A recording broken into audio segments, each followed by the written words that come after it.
সোমবার গণভোট নিয়ে দেয়া ভাষণে প্রধান উপদেষ্টা অধ্যাপক ডক্টর মোহাম্মদ ইউনূস বলেছেন, জুলাই সনদ বাস্তবায়নে সবার সম্মতি প্রয়োজন। এজন্যই গণভোটের আয়োজন করা হয়েছে।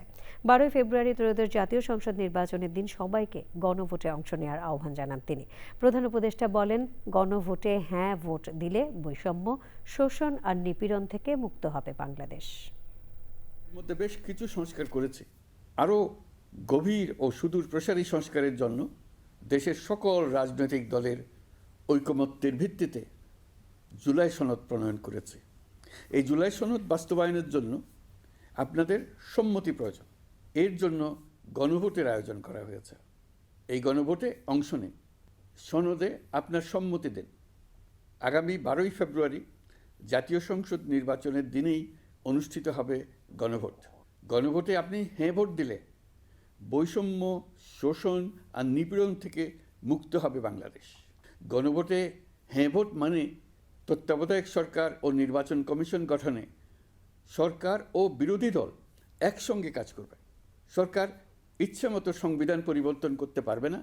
গুরুত্বপূর্ণ পরিবর্তনের জন্য জনগণের সম্মতি নিতে হবে। এতে আরও বলা আছে, বিরোধী দল থেকে ডেপুটি স্পিকার ও সংসদের গুরুত্বপূর্ণ কমিটির সভাপতিরা নির্বাচিত হবেন। একজন ব্যক্তি সর্বোচ্চ 10 বছরের বেশি প্রধানমন্ত্রী থাকতে পারবেন না। বিচার ব্যবস্থা স্বাধীনভাবে কাজ করবে। সংসদে নারীদের প্রতিনিধিত্ব বাড়বে। ক্ষমতার ভারসাম্য রক্ষায় পার্লামেন্টে একটি উচ্চ কক্ষ গঠিত হবে। আপনার মৌলিক অধিকার আরও সুরক্ষিত হবে। রাষ্ট্রভাষা বাংলার পাশাপাশি অন্যান্য জাতিগোষ্ঠীর ভাষাও সাংবিধানিকভাবে স্বীকৃতি পাবে। দণ্ডপ্রাপ্ত অপরাধীকে রাষ্ট্রপতি ইচ্ছামতো ক্ষমা করতে পারবেন না।